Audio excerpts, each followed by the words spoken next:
The warship Zephyra was one of the largest vessels in the Galactic Coalition's fleet, a symbol of unity between multiple species. But for Ethan Voss, a human engineer, it was just another workplace full of strange rules and even stranger aliens. As he walked down the sleek metallic corridors, carrying his toolkit, he grumbled under his breath. His living situation had just changed. Due to space shortages, he was now forced to share quarters with a Vorlani officer, something he wasn't looking forward to. The Vorlani were an advanced, highly disciplined species with glowing bioluminescent markings on their skin. They were elegant, precise, and, in Ethan's opinion, way too serious. When he arrived at his new quarters, the door slid open with a soft hiss. Inside, Commander Xalvera stood near a holographic display, her tall, slender form illuminated by the blue light. Her deep violet skin shimmered faintly, and her silver eyes barely glanced at him.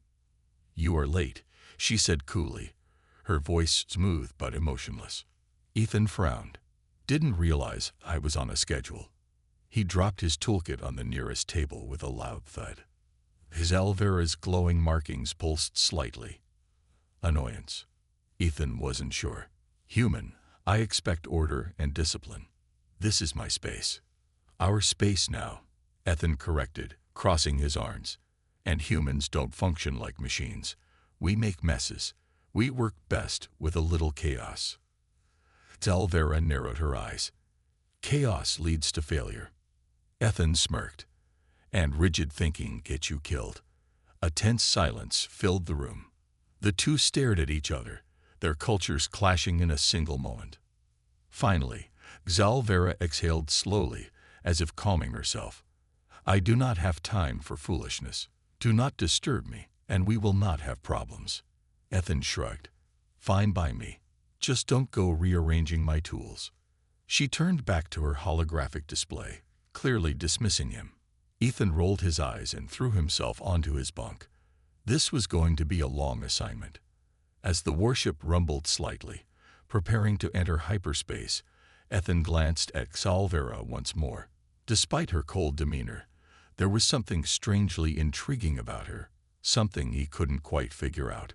But one thing was clear: this was just the beginning of their battles, both on and off the battlefield. Ethan Voss had survived war zones, zero-gravity repairs, and malfunctioning fusion reactors, but living with a Vorlani officer, that was turning out to be his hardest challenge yet. It had been 3 days since he started sharing quarters with Commander Xalvera, and he was already losing his patience. For one, she was too clean. Not just neat, obsessively organized. Every object had to be in its exact place. His tools moved to a precise line. His personal items repositioned symmetrically. He had a habit of tossing his jacket onto his bunk, but somehow, every time he turned around, it was folded perfectly. It was driving him insane. One evening, Ethan returned from the engine bay, sweaty and exhausted. He grabbed a protein bar from his pack and sat on his bunk, unwrapping it. "You cannot eat in here." Xalvera's voice cut through the quiet. Ethan groaned. "It's just a snack." She turned from her console, her silver eyes sharp. "Crumbs attract bacteria. The air filtration system is not designed for your—" She hesitated, searching for the word. "Messy habits." Ethan took a big bite, chewing dramatically. "Humans need food. It's a biological function." Xalvera's glowing markings pulsed in irritation. "Then eat in the mess hall. I just worked a 12-hour shift fixing your ship's reactor. I'm eating here." The Vorlani's jaw tightened. She clearly wanted to argue more but decided against it. Instead, she turned back to her work. Ethan smirked, feeling victorious, until she started humming. It was low, rhythmic, almost mechanical. A Vorlani meditation sound, meant to promote focus. Ethan winced. "What the hell is that?" Xalvera didn't look at him. "Meditation. It calms the mind. It sounds like a broken air vent." She ignored him, continuing the humming. Ethan stuffed his snack in his mouth and groaned. "Unbelievable. Later that night, Ethan lay on his bunk, staring at the ceiling. The ship hummed softly as it cruised through hyperspace.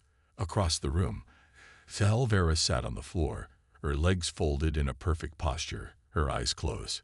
Everything about her was too controlled, too perfect. "How do you live like this?" Ethan finally asked. Salvera opened one eye. "Like what?" "So strict.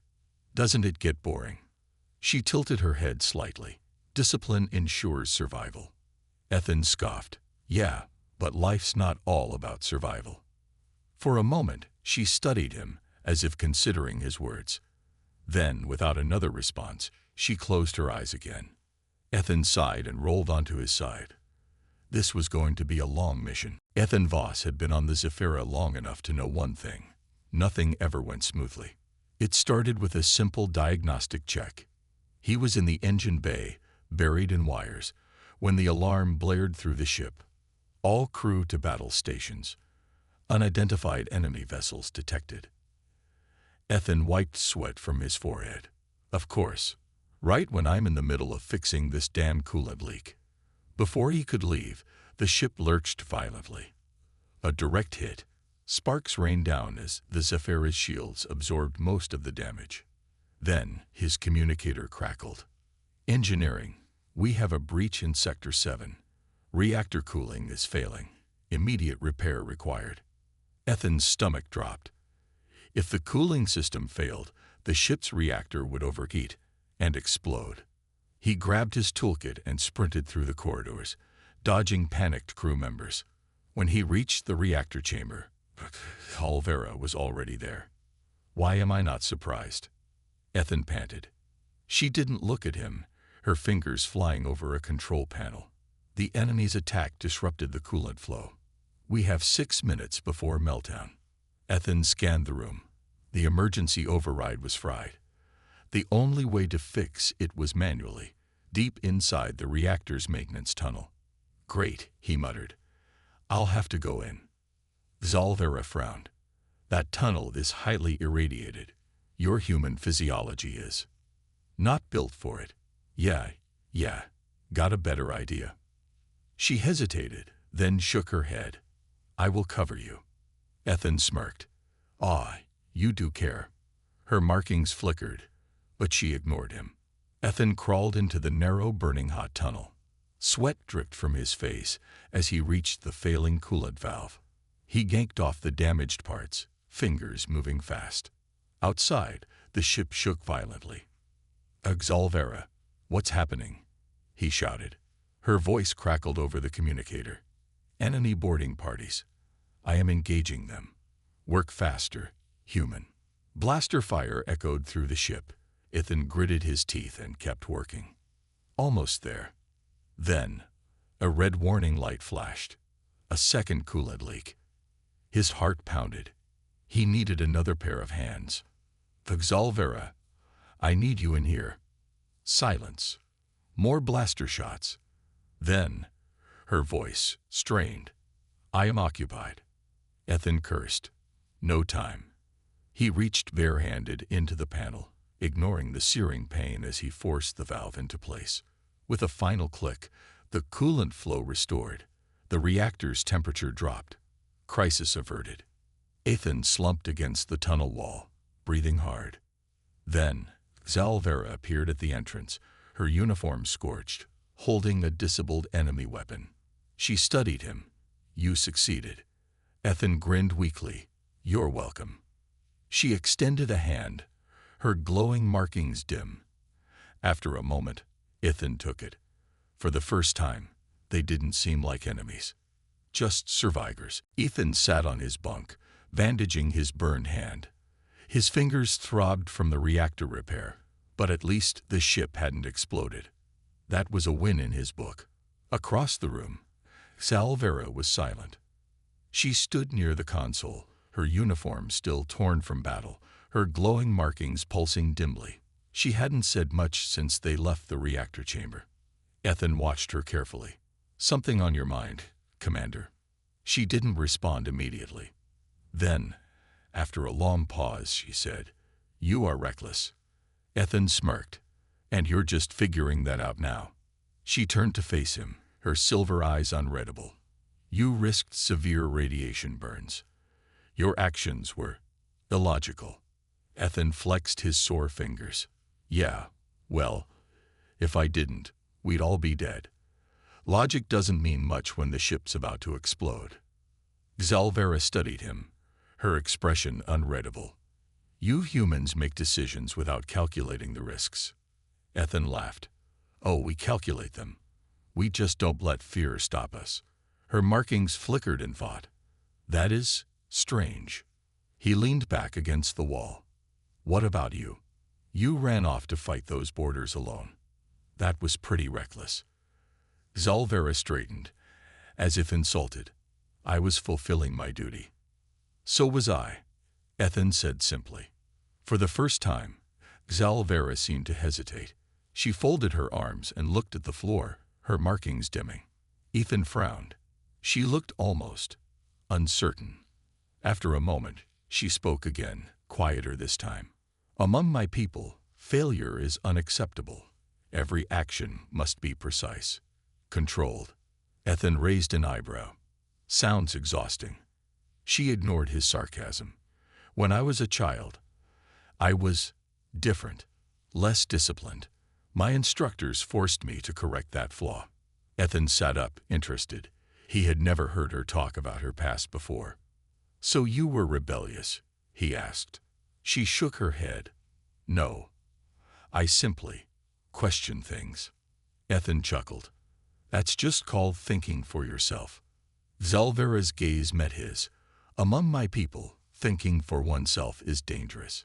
Ethan went quiet. He had always assumed Xalvera was just another strict, by-the-book officer. But now, for the first time, he saw something else. Someone who had spent her whole life trying to meet impossible expectations. After a moment, he tossed her something from his bedside table. She caught it easily, a small sketchbook. Xalvera frowned. What is this? I draw ship schematics in there, Ethan explained. Sometimes it helps me work through problems. No rules, no strict designs, just thinking in my own way. Xalvera looked at the pages, her expression unreadable. Finally, she closed the book and nodded. For the first time, her markings glowed a soft, warm blue. Ethan didn't know what that meant, but somehow it felt like progress. Ethan adjusted the stiff collar of his borrowed uniform, grumbling under his breath. He hated formal events, and this one was no exception. The Galactic Coalition was hosting a diplomatic gala aboard the Zephyra, inviting ambassadors, high-ranking officers, and important officials from multiple species. It was meant to strengthen alliances, but to Ethan, it just felt like a room full of people pretending to like each other. Across the room, Commander Xalvera looked completely in her element. Her uniform was pristine, her posture perfect, and her glowing markings shifted in elegant patterns. She was effortlessly graceful and completely ignoring him. Ethan smirked. Typical. He grabbed a drink from a passing server and leaned against a nearby wall, watching the endless flow of diplomatic nonsense. Then something caught his attention. A Ralvic diplomat, a bulky four-armed alien covered in dark scales, was speaking to Xalvera. His tone was sharp and his expression condescending. Ethan moved closer, just in time to hear the end of their conversation. Your kind speaks of discipline, the Ralvic sneered, yet you lower yourself to work alongside them. He tilted his head toward Ethan. Do you not find it degrading to share quarters with a human? Xalvera's expression didn't change, but her markings flickered. Annoyance. The Coalition values cooperation. Humans have proven themselves resourceful. The Ralvic chuckled. Resourceful? You mean unpredictable. Primitive creatures driven by emotion rather than logic. He scoffed. Their kind does not belong among us. Ethan took a slow sip of his drink, then casually stepped forward. Wow, that's a lot of big words for someone who just lost a war last cycle. The Ralvic turned, eyes narrowing. Excuse me. Ethan smiled. Oh, you know, the great Ralvic fleet. defeated by human tacticians and a bunch of old cargo ships with jury-rigged plasma cannons. He shrugged. Guess primitive worked pretty well for us. Nearby guests paused their conversations. The tension in the air was thick. The Ralvek's jaw tightened. You overestimate your species. Ethan leaned closer. And you underestimate us. That's why you keep losing. For a moment, it looked like the Ralvek might start a fight right there. Then, Zalvera finally spoke. Enough, she said firmly. Her voice was calm, but her markings glowed a sharp warning red. The Ralvek hesitated, then exhaled sharply. Without another word, he turned and walked away.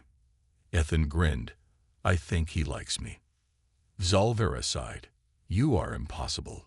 He raised his glass. And yet you haven't thrown me out an airlock. She looked at him for a long moment. Then, to his surprise, her lips twitched. Not quite a smile, but close. Ethan chuckled. Maybe he was finally growing on her. Ethan groaned as he tightened the final bolt on the ship's ventilation array. His uniform was covered in grease, his hands sore, and his patience long gone. This is the last time I volunteer for maintenance duty, he muttered. Then his communicator crackled. All crew, emergency distress signal detected. Small vessel under attack in nearby asteroid field. Ethan sat up. Another fight. Already? He grabbed his tools and started heading for the bridge. By the time he arrived, Zalvera was already there, standing beside the captain. Her silver eyes were focused on the holographic display.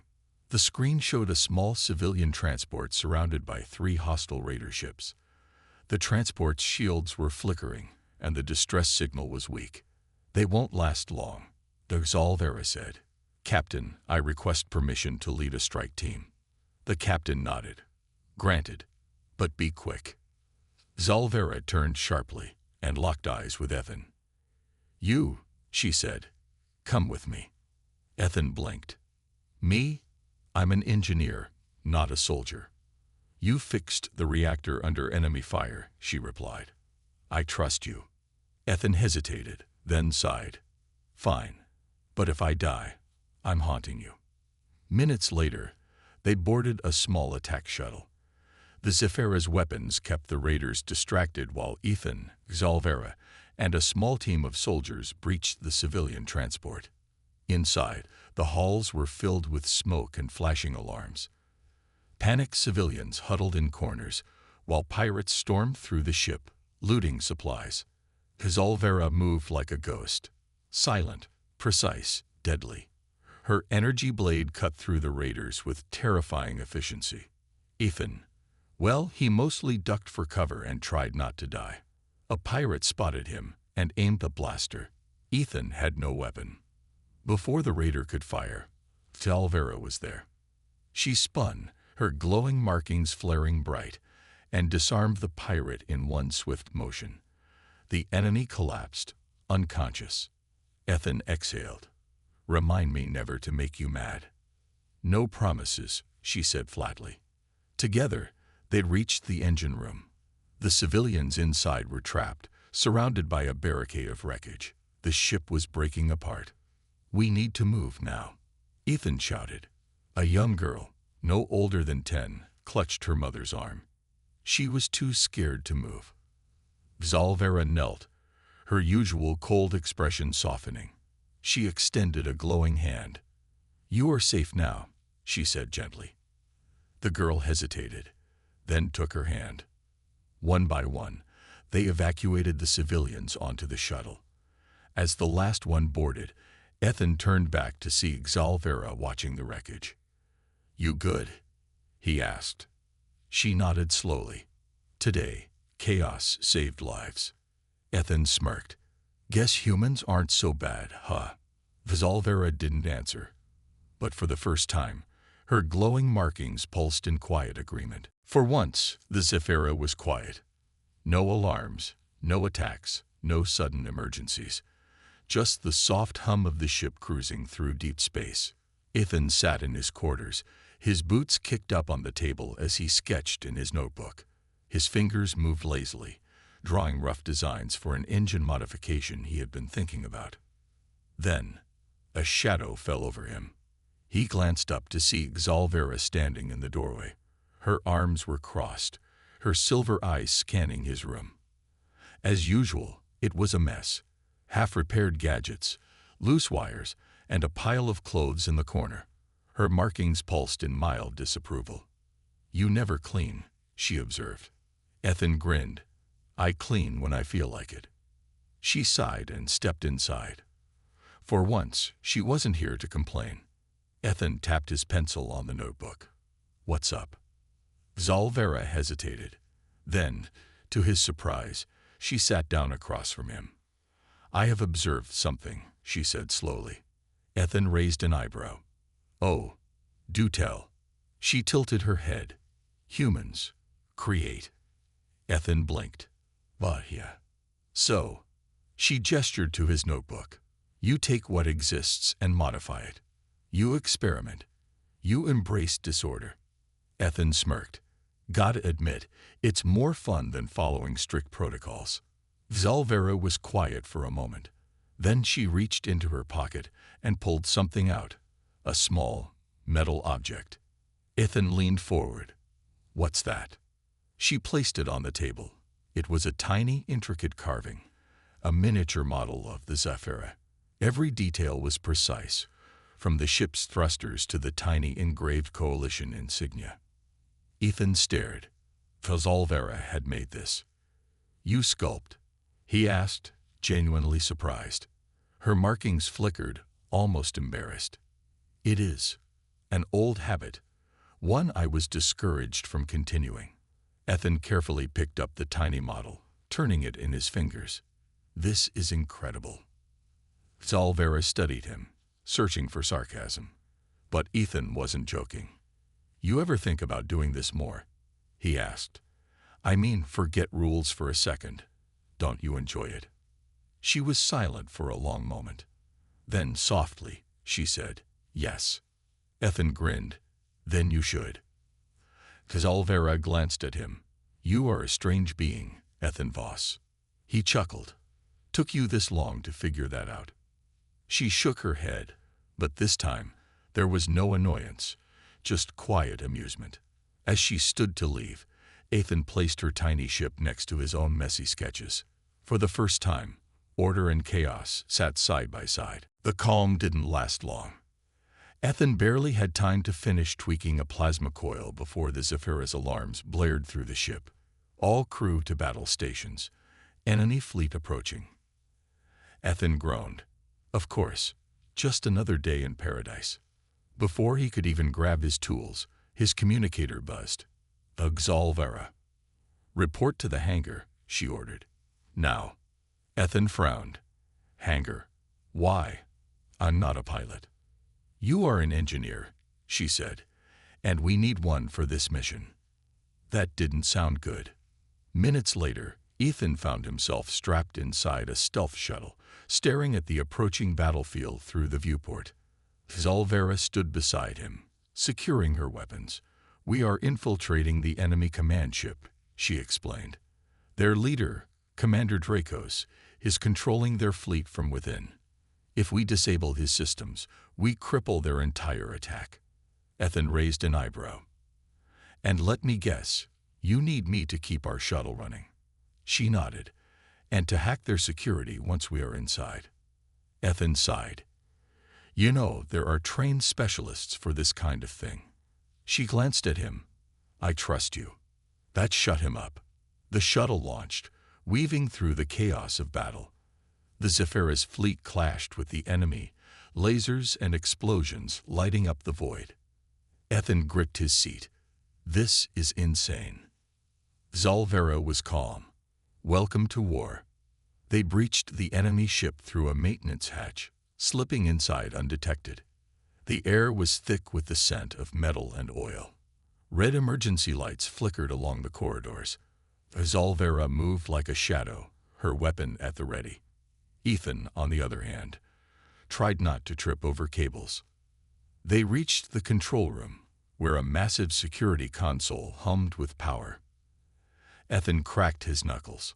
All right, let's see what we're dealing with. As he hacked into the system, Zalvera stood guard. Footsteps echoed down the hall. Enemy soldiers approaching. Hurry, she warned. Ethan's fingers flew over the console. Almost. Got it. Suddenly, a voice boomed over the speakers. You think you can outsmart me? The door slammed shut. Lockdown initiated. Ethan's heart pounded. That's not good. A hologram flickered to life. Commander Dracos, a towering reptilian alien with sharp, gleaming armor. You humans are always meddling where you don't belong, he sneered. But your little mission ends here. Zalvera's markings flared red. We shall see. The sound of marching boots filled the hall outside. Ethan swallowed. They were trapped. Ethan's fingers flew over the console, desperately trying to break through the enemy's security. But the system was good, too good. Of Zalvera, he muttered, I hope you have a backup plan, because I can't crack this fast enough. Zalvera's silver eyes scanned the room. The hologram of Commander Dracos flickered, his cold laughter echoing through the speakers. You are surrounded, he sneered. Your infiltration was impressive, but ultimately futile. Outside, heavy boots pounded against the floor. The enemy soldiers were closing in fast. Zalvera turned to Ethan. Forget hacking. We disable the ship manually. Ethan blinked. Manually? As in, blow stuff up. She gave a firm nod. Exactly. Ethan grinned. Now that's a plan I can get behind. Zalvera moved first, slicing open a control panel with her energy blade. Sparks rained down as she ripped out the power conduits. Alarms wailed through the ship. Ethan grabbed a plasma torch and began overloading the coolant systems. This should fry the engines in about 60 seconds, he said. A deep warning voice filled the air. Critical malfunction detected. Emergency shutdown engage. Zalvera smirked. That will do. But before they could celebrate, the doors burst open. Enemy soldiers poured in, weapons raised. Zalvera reacted instantly. She lunged forward, disarming the first attacker with a quick twist before flipping him into the others. Ethan ducked behind the console. Not a fighter, remember, he shouted. Zalvera grabbed his arm and pulled him toward the exit. Then run. They sprinted down the hall as blaster fire rained behind them. Up ahead, an emergency escape pod waited. Ethan smacked the control panel. Access denied. Great, he groaned. They locked it. Zalvera threw him aside just as an enemy soldier fired at them. The shot barely missed. Ethan's pulse pounded. Okay. I got this. He grabbed a multi-tool from his belt and hotwired the pod controls. Access granted. Get in, he shouted. Zalvera covered him as he climbed inside. With one final leap, she jumped in after him. The escape pod launched just as the enemy ship erupted in flames. Ethan let out a breath. That was close. Zalvera watched the burning ship in silence. Then, finally, she turned to Ethan. Chaos, she said, can be useful after all. Ethan smirked. Told you. As the escape pod drifted toward the Zephyra, Ethan couldn't help but notice. Zalvera's glowing markings pulsed in quiet amusement. The escape pod docked with the Zephyra, and the moment the hatch opened, a group of crew members rushed forward. The ship had taken damage during the battle, but their mission had been a success. The enemy fleet was retreating. Ethan stumbled out, exhausted but grinning. Well, that was fun. Let's never do that again. Zalvera stepped out after him, her posture as calm and composed as ever. But her glowing markings flickered in a way Ethan had learned to recognize. She was relieved. The captain approached, nodding in approval. Impressive work. You both exceeded expectations. Ethan smirked. Don't sound so surprised. Zalvera, however, simply saluted. The mission was successful. That is what matters. The captain gave her a knowing look before walking away. The rest of the crew followed, leaving Ethan and Zalvera alone in the hangar. For a moment, Neither spoke. Then Ethan stretched, wincing at the sore muscles in his back. Well, I think I earned a solid 10 hours of sleep. Maybe even a shower. Zalvera raised an eyebrow. You think? He chuckled. All right, fine. I definitely need a shower. She shook her head, but there was no irritation this time, just quiet amusement. As they walked toward their shared quarters, Ethan glanced at her. So, does this mean you officially accept that humans aren't just reckless troublemakers? Zalvera didn't answer immediately. Instead, she looked at him, her silver eyes thoughtful. You are still reckless, she admitted. Ethan shrugged. Fair. But, she continued, you are also resourceful, determined, and loyal. Ethan blinked. Was that a compliment? Before he could respond, Zalvera stopped outside their door. Perhaps chaos has its place, she said. Then, after a brief hesitation, she added, and perhaps I have grown accustomed to it. Ethan grinned. Are you saying you'd actually miss me if I wasn't here? She stepped inside, glancing back at him with a small, almost imperceptible smile. Sleep well, Ethan. And just like that, she was gone. Ethan stood there for a moment, then chuckled to himself. He'd definitely take that as a yes.